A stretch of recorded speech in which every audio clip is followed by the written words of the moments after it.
Well, hello, Mr. Moa's fourth graders. And hello, Mrs. Keene's fourth graders.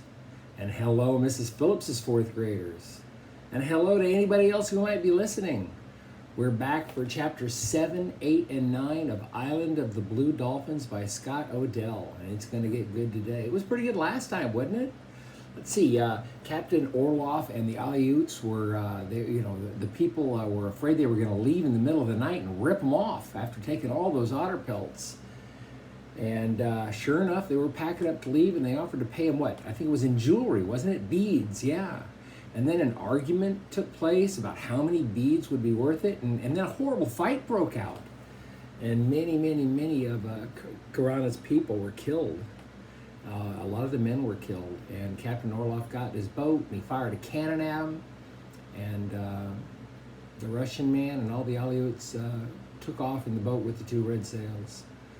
Oh, and the people of the village on the island were so sad. They had lost Karana's father, their king, or their tribe, their leader, and their chief.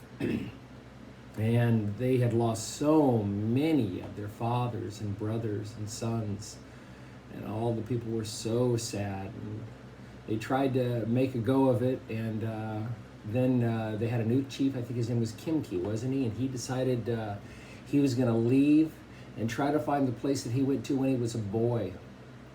And then a long time went by, and he never came back. And then a ship came. And they were so afraid it was Captain Orloff and the Russian and the Aleuts again coming back for more otters and maybe kill the rest of them. They couldn't fight them. They had hardly anybody left. But luckily it was not the Russian. It was a boat with two white sails, and they found out that Kimki had made it to the land where he was a little boy, and this boat had come back. Now Kimki wasn't with the boat, but the boat had come back. It was full of white men. And they said, "You're all coming with us. You're going to the place where Kimki is." So I'm sure they're a little hesitant to go, but also excited. I don't know what they're feeling. It must be kind of strange to leave their island. Now we know eventually that our main character, Karana, is going to live on this island by herself. We're not quite sure how that's going to happen. But in your packet today, I think you're going to do a quick write about what do you think it would be like to live all by yourself on an island? Would it be fun? Would it be lonely? I don't know. So that's your write today. I hope you enjoy writing about that and imagine what it would be like all by yourself. So here we go. I'll go back just to the tail end of chapter 6, and I'll continue reading 7, 8, and 9 today. So keep your eyes on the words if you can. I hope you enjoy it today. "The ship has come for one reason," he said, "to take us away from Galatzat." "To what place?" I asked. It was good news that the ship did not belong to the Aleuts, but where would the white men take us? "I do not know what place," he said. "Kimki knows, and he has asked the white men to take us there." Saying no more, Nanko turned back, and we followed him.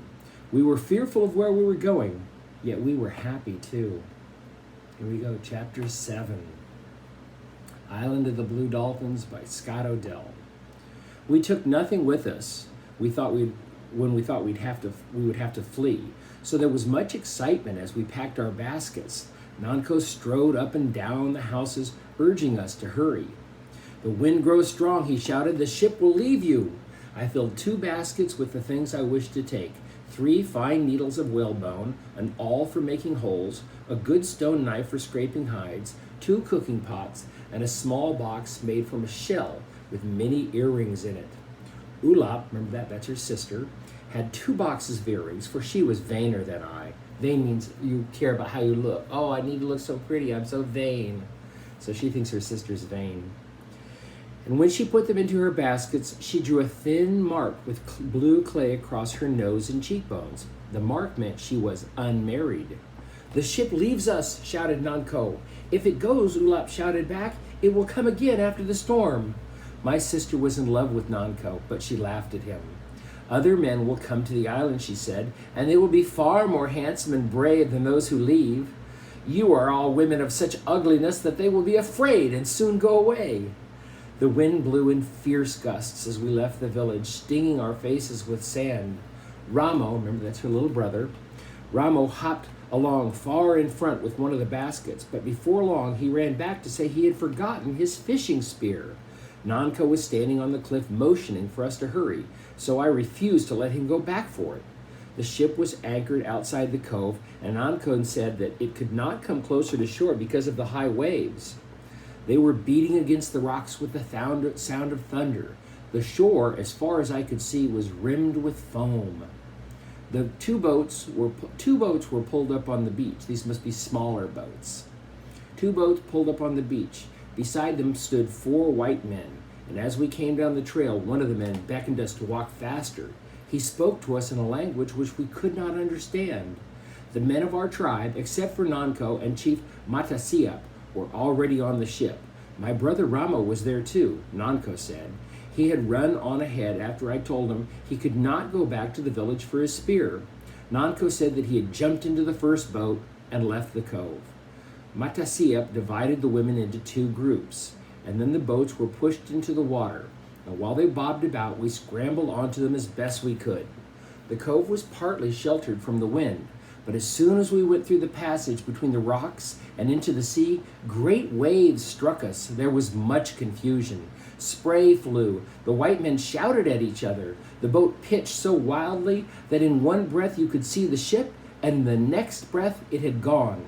Yet we came to it at last, and somehow were able to climb onto the deck. The ship was large, many times the size of our biggest canoes. It had 2 tall masts, and between them stood a young man with blue eyes and a black beard. He was chieftain of the white men, for he began to shout orders, which they quickly obeyed. Sails rose on the tall mast, and 2 of the men began to pull on the rope that held the anchor. I called to my brother, knowing that he was very curious and therefore would be in the way of the men who were working. The wind drowned my voice, and he did not answer. The deck was so crowded that it was hard to move, but I went to the other end of it, calling his name. Still there was no answer. No one had seen him. I called to my brother. At last I found Nanko. I was overcome with fear. "Where is my brother?" I cried. He repeated what he told me on the beach, but as he spoke, Ulap, who stood beside him, pointed toward the island. I looked out across the deck and sea. There, running along the cliff, the fishing spear held over his head, was Ramo. Remember, he wanted that fishing spear, so I guess he went back to go get it. Oh boy, I hope he hurries up and gets on the boat. The sails had filled and the ship was now moving slowly away. Everyone was looking toward the cliff, even the white men. I ran to one of them and pointed, but he shook his head and turned to me. The ship began to move faster. Against my will, I screamed. Chief Matasiap grasped my arm. "We cannot wait for Ramo," he said. "If we do, the ship will be driven on the rocks." "We must," I shouted. "We must." "The ship will come back for him on another day," Matasiap said. "He will be safe. There is food for him to eat and water to drink and places to sleep." "No," I cried. Matasiap's face was like stone. He was not listening. I cried out more, but my voice was lost in the howling wind. People gathered around me, saying again what Matasiap had said, yet I was not comforted by their words. Ramo had disappeared from the cliff, and I knew that he was now running along the trail that led to the beach. The ship began to circle the kelp bed, and I thought surely it was going to return to the shore. I held my breath, waiting, and then slowly its direction changed. It pointed towards the east.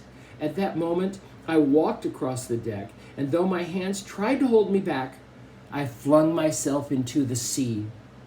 A wave passed over my head, and I went down. Why did she jump in the water? Is she going to go back there and get her brother? And what, they're going to swim back to the boat? I mean, oh my gosh. A wave passed over my head, and I went down and down until I thought I would never behold the day again. The ship was far away when I rose. Only the sails showed through the spray. I was still clutching the basket that held all of my things, but it was heavy, and I realized I could not swim with it in my arms. Letting it sink, I started off toward the shore. I could barely see the 2 rocks that guarded the entrance to Coral Cove, but I was not fearful. Many times I had swum farther than this, although not in a storm. I kept thinking over and over as I swam how I would punish Ramo when I reached the shore.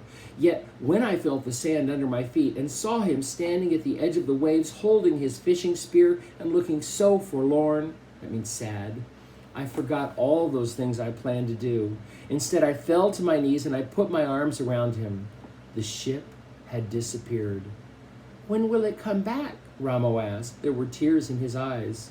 "Soon," I said. The only thing that made me angry was that my beautiful skirt of yucca fibers, which I had worked so long and carefully, was ruined. That's the end of chapter 7. Here's chapter 8. The wind blew strong as we climbed the trail, covering the mesa with sand that sifted around our legs and shut out the sky. Since it was not possible to find our way back, we took shelter among some rocks. We stayed there until night fell. Then the wind lessened and the moon came out, and by its light we reached the village. The huts looked like ghosts in the cold light. As we neared them, I heard a strange sound like that of running feet. I thought that it was a sound made by the wind, but when we came closer, I saw dozens of wild dogs scurrying around the huts. Remember, there's dogs on this island that have gone wild. They ran from us, snarling as they went. The pack must have slunk into the village soon after we left, for it had gorged itself upon the abalone we had not taken. It had gone everywhere searching for food, and Ramo and I had to look hard to find enough for our supper. While we ate beside a small fire, I could hear the dogs on the hill not far away, and through the night their howls came to me on the wind. But when the sun rose and I went out of the hut, the pack trotted off toward its lair, that means its home, which was on the north side of the island in a large cave. That day we spent gathering food. The wind blew and the waves crashed against the shore, so we could not go out on the rocks. I gathered gull eggs on the cliff, and Ramos speared a string of small fish in one of the tide pools. He brought them home, walking proudly with the string over his back. He felt that in this way he had made up for the trouble he had caused. With the seeds I had gathered in the ravine, we had a plentiful meal, although I had to cook it on a flat rock. My bowls were at the bottom of the sea. The wild dogs came again that night, drawn by the scent of fish. They sat on the hill, barking and growling at each other. I could see the light from the fire shining in their eyes. At dawn, they left. The ocean was calm on this day, and we were able to hunt abalone among the rocks. From seaweed we had wove a rough basket, which we had filled before the sun was overhead. On the way home, carrying the abalone between us, Ramo and I stopped on the cliff. The air was clear and we could look out far into the sea, into the direction the ship had gone. "Will it come back today?" Ramo asked. "It may," I answered him, although I did not think so. "More likely it will come after many suns, for the country where it is gone is far off." Ramo looked up at me. His black eyes shone. "I do not care if the ship never comes," he said. "Why do you say this?" I asked him. Ramo thought, making a hole in the earth with the point of his spear. "Why?" I asked again. "Because I like it here with you," he said. "It's more fun than when the others were here. Tomorrow I'm going to go where the canoes are hidden and bring one back to Coral Cove. We will use it to fish in and go looking around the island. They are too heavy for you to put into the water. You will see." Ramo threw out his chest. Around his neck was a string of sea elephant teeth, which someone had left behind. It was much too large for him, and the teeth were broken, but they rattled as he thrust his spear down between us. "You forget. I am the son of Chowig," he said. "I do not forget," I answered. "But you are small, son. Someday you will be tall and strong, and then you will be able to handle a big canoe." "I am the son of Chowig," he said again, and as he spoke, his eyes suddenly grew large. "I am his son, and since he is dead, I have taken his place. I am now the chief of Galasat. All my wishes must be obeyed. But first you must become a man, as is the custom. Therefore I will have to whip you with a switch of nettles and tie you to a red ant hill." Ramo grew pale. He had seen the rites of manhood given in our tribe and remembered them. Quickly I said, "Since there are no men to give you the rites, perhaps you will not have to undergo the nettles and the ants, Chief Ramo." "I do not know if that name suits me," he said, smiling. He tossed his spear at a passing gull. I will think of something better." I watched him stride off to get the spear, a little boy with thin arms and legs like sticks, wearing a big string of sea elephant teeth. Now he had become the chief of Galasat, and I would have even more trouble with him. I wanted to run after him and take him in my arms. "I have thought of a name," he said when he came back. "What is it?" I asked solemnly. "I am Chief Tanossitlopia." "That is a very long name and hard to say. You will learn it soon," Chief Tanossitlopia said. I had no thought of letting Chief Tanossitlopia go alone to a place where the canoes were hidden. But the next morning when I awoke, I found Ramo was not in the hut. He was not outside either, and I knew that he had gotten up in the dark and left by himself. I was frightened. I thought of all that might befall him. He had climbed down the kelp rope once before, but he would have trouble pushing even the smallest canoe off the rocks. And if he did get one afloat without hurting himself, would he be able to paddle around the sand spit where the tides ran fast? Thinking of these dangers, I started off to overtake him. I had not gone far along the trail before I began to wonder if I should not let him go by the cliff by himself. There was no way of telling when the ship would come back for us. Until it did, we were alone upon the island. Ramo, therefore, would have to become a man sooner than if we were not alone, since I would need his help in many ways. Suddenly, I turned around and I took the trail toward Coral Cove. If Ramo could put the canoe in the water and get through the tides that raced around the sand spit, he would reach the harbor when the sun was tall in the sky. I would be waiting for him on the beach. And what a fun voyage. What's the fun of a voyage if no one is there to greet him?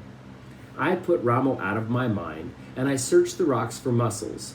I thought of the food we would need to gather and how best to protect it from the wild dogs when we were not in the village. I thought also of the ship. I tried to remember what Matasiap had said to me. For the first time, I began to wonder if the ship would ever return. I wondered about this as I pried the shells off the rocks, and I would stop and look fearfully at the empty sea that stretched away farther than my eyes could reach. The sun moved higher. There was still no sign of Ramo.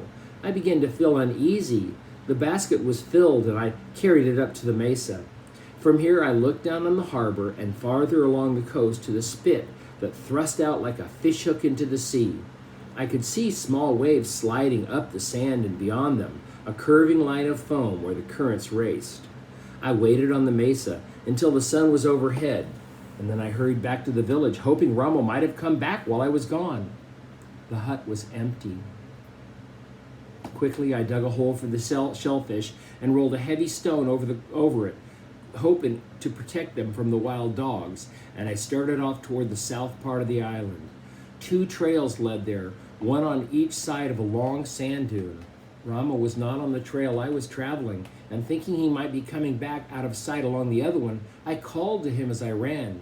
I heard no answer, but I did hear far off the barking of dogs. The barking grew louder as I came closer to the cliff. It would die away, and after short silences, start up again. The sound came from the opposite side of the dunes, and leaving the trail, I climbed upward through the sand to its top. A short distance beyond the dune, near the cliff, I saw the pack of wild dogs. There were many of them, and they were moving around in a circle. In the middle of the circle was Ramo. He was lying on his back and had a deep wound in his throat. He lay very still. When I picked him up, I knew that he was dead. There were other wounds on his body from the teeth of the wild dogs. He had been dead a long time, and from his footsteps on the earth, I could see that he had never reached the cliff. 2 dogs lay on the ground not far from him, and in the side of one of them was his broken spear. I carried Ramo back to the village, reaching it when the sun was far down. The dogs followed me all the way, but when I had laid him down in the hut and came out with a club in my hand, they trotted off to a low hill. A big gray dog with long curling hair and yellow eyes was their leader, and he went last. It was growing dark, but I followed them up the hill. Slowly they retreated in front of me, not making a sound. I followed them across 2 hills and a small valley to a 3rd hill, whose face was the ledge of a rock. At one end of the ledge was a cave. One by one, the dogs went in it. The mouth of the cave was too wide and high to fill with rocks. I gathered brush and I made a fire, thinking I would push it back into the cave. Through the night, I would feed it and push it farther and farther back. But there was not enough brush for this. When the moon rose, I left the cave and went off through the valley and over the 3 hills to my home. All night I sat there with the body of my brother, and I did not sleep. I vowed that someday I would go back and kill the wild dogs in the cave. I would kill them all. I thought how I would do it, but mostly I thought of Ramo, my brother. Wow, did you see that coming? I thought she was going to be on the island with her brother. Now she's alone, and her poor little brother, trying to go out and be a man and get the canoe. Oh, how terrible, and to be attacked and killed by wild dogs. She must be very sad and alone. Here we go, chapter 9. I do not remember much of this time, except that many suns rose and set. When a sun rises and sets, that's one day. So days and days have gone by now. Except that many suns rose and set. I thought about what I was going to do now that I was alone. I did not leave the village.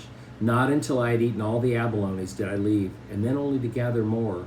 Yet I do remember the day that I decided I would never live in the village again. It was a morning of thick fog and the sound of far-off waves breaking on the shore. I had never noticed before how silent the village was. Fog crept in and out of the empty huts. It made shapes as it drifted, and they reminded me of all the people who were dead and those who were gone. The noise of the surf seemed to be their voices speaking. I sat for a long time seeing these shapes and hearing the voices until the sun came out and the fog vanished. And then I made a fire against the wall of the house. When it was burned to the earth, I started a fire in another house. Thus, one by one, I destroyed them all, so there were only ashes left to mark the village of Galasat. She burned the whole village down. There was nothing to take away with me except a basket of food. I therefore traveled fast, and before night fell, I reached the place where I decided to live until the ship returned. This place lay on a headland, a half a league to the west of Coral Cave. There was a large rock on that headland and 2 stunted trees.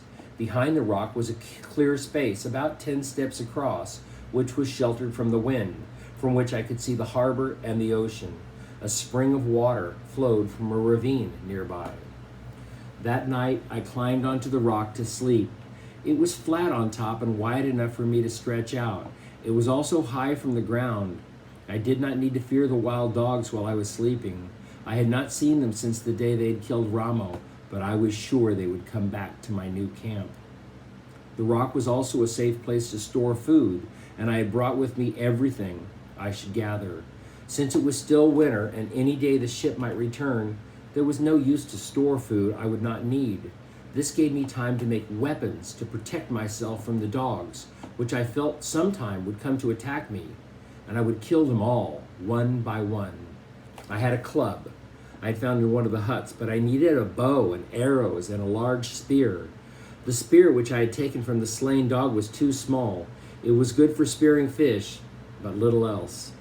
The laws of Galasat forbid the making of weapons by women of the tribe, so I went out to search for any that might have been left behind. I went first to the village, where the village had been, and I sifted through the ashes for spearheads, and then, finding none, to the place where the canoes were hidden, believing that the weapons might have been stored there with the food and water. I found nothing in the canoes under the cliff. Then, remembering the chest that the Aleuts had brought to shore, I set out for Coral Cove. I had seen that chest on the beach during the battle, but I did not remember the hunters, whether they had taken it with them when they fled. The beach was empty, except for rows of seaweed washed in by the storm. The tide was out, and I looked in the place where the chest had been lain. It was just below the ledge Ulap and I had stood on while we watched the battle. The sand was smooth, and I dug many small holes with a stick. I dug in a wide circle, thinking that the storm might have covered it with sand. Near the center of the circle, the stick hit something hard, which I was sure was a rock, But as I dug deeper with my hands, I saw it was the black lid of the chest. All morning I worked, moving the sand away. The chest lay deep from the washing of the waves, and I did not try to dig it out, but only so I could raise the lid. As the sun rose higher, the tide came rushing up the beach and filled the hole with sand. Each wave covered the chest deeper until it was completely hidden. I stood on the place, bracing myself against the waves so that I would not have to look for it again. When the tide turned, I began digging with my feet, working them down, and then with my hands. The chest was filled with beads and bracelets and earrings of many colors. I forgot about the spearheads I had come for. I held each of the trinkets to the sun, turning them so they were caught in the light, and I put on the longest string of beads, which were blue, and a pair of blue bracelets, which exactly fitted my wrists, and I walked down the shore, admiring myself. I walked the whole length of the cove. The beads and bracelets made tinkling sounds, and I felt like the bride of a chief as I walked there by the waves. I came to the foot of the trail where the battle had been fought. Suddenly I remembered those who had died there and the men who had brought the jewels I was wearing. I went back to the chest. For a long time I stood beside it, looking at the bracelets and beads hanging from my neck, so beautiful in the bright sun. "They do not belong to the Aleuts," I said. "They belong to me." But even as I said this, I knew that I could never wear them. One by one, I took them off. I also took the rest of the beads from the chest, and then I walked through the waves and flung them all far away, out into the deep water. There were no iron spearheads in the chest. I closed the lid and covered it with sand. I looked along the bottom of the trail, but finding nothing there that I could use, gave up my search. For many days I did not think of the weapons again, not until the wild dogs came one night and sat under the rock and howled. They were gone at daylight, but not far. During the day I could see them slinking through the brush, watching me. That night they came back to the headland. I had buried what was left of my supper, but they dug it up, snarling and fighting among themselves over the scraps. And then they began to pace back and forth at the foot of the rock, sniffing the air, for they could smell my tracks and knew that I was somewhere near. For a long time I lay on the rock while they trotted around below me. The rock was high and they could not climb it, but I was fearful. As I lay there, I wondered what would happen to me if I went against the law of our tribe, which forbade the making of weapons by women. If I did not think of it at all and made those things which I must have to protect myself. Would the four winds blow in from the four directions of the world and smother me as I made the weapons? Or would the earth tremble, as many said, and bury me beneath its falling rocks? Or, as others said, would the sea rise over the island in a terrible flood? Would the weapons break in my hands at the moment when my life was in danger, which is what my father had said? I thought about these things for 2 days, and on the third night when the wild dogs returned to the rock, I made up my mind that no matter what befell me, I would make the weapons. In the morning, I set about it, though I felt very fearful. I wished to use a sea elephant's tusk for the tip of the spear, because it is hard and it is the right shape. There were many of these animals on the shore near my camp, but I lacked a weapon with which to kill one. Our men usually hunted them with a strong net made of bull kelp, which they threw over the animal while it slept. To do this, at least 3 men were needed, and even then the sea elephant often dragged the net into the sea and got away. I used instead the root of a tree, which I shaped to a point and hardened in the fire. This I bound to a long shaft with green sinews of a seal I'd killed with a rock. The bows and arrows took more time and caused me great difficulty. I had a bowstring, but wood which could be bent and yet had the proper strength was not easy to be found. I searched the ravines for several days before I found it, trees being very scarce on the island of the Blue Dolphins. Wood for the arrows was easier to find, and also stone for the tips and the feathers for the end of the shafts. Gathering these things was not the most of the trouble. I had seen the weapons made, but I knew little about it. I had seen my father sitting in the hut on winter nights, scraping the woods for shafts, chipping the stones for tips, and tying feathers. Yet I watched him, and I'd really seen nothing. I had watched, but not with the eye of one who would ever do it. For this reason, it took many days, and I had many failures before I fashioned a bow and arrows that could be used. Wherever I went, whether to the shore when I gathered shellfish or to the ravine for water, I carried this spear in a sling on my back, and I practiced with it, and also with a spear. The dogs did not come to camp during the time I was making the weapons, although every night I could hear them howling. Once, after the weapons were made, I saw the leader of the pack, and one with the gray hair and the yellow eyes was watching me from the brush. I had gone into the ravine for water, and he stood on the hill above the spring looking down at me. He stood very quiet, with only his head showing over the top of the cholla bush. He was too far away for me to reach him with an arrow. Wherever I went during the day, I felt secure with my new weapons, and I waited patiently for the time that I could use them against the wild dogs that had killed Ramo. I did not go to the cave where they had their lair, since I was sure they would soon come to camp, yet every night I climbed onto the rock to sleep. After the first night I spent there, which was uncomfortable because of the uneven places of the rock, I carried dry seaweed up from the beach and made a bed for myself. It was a pleasant place to stay there on the headland. The stars were bright overhead, and I lay and counted the ones that I knew and gave names to many that I did not know. In the morning, the gulls flew out from their nests in the crevices of the cliff. They circled down to the tide pools where they stood first on one leg and then the other, splashing water over themselves and combing their feathers with curved beaks. And then they flew off down the shore to look for food. Beyond the kelp beds, pelicans were already hunting, soaring high over the clear waters and diving straight down, if they sighted a fish, to strike the sea with a great splash that I could hear. I also watched the otter hunting in the kelp. These shy little animals had come back soon after the Aleuts had left, and now there seemed to be as many of them as before. The early morning sun shone like gold on their glossy pelts. Yet as I lay there on the high rock looking at the stars, I thought about the ship which belonged to the white men.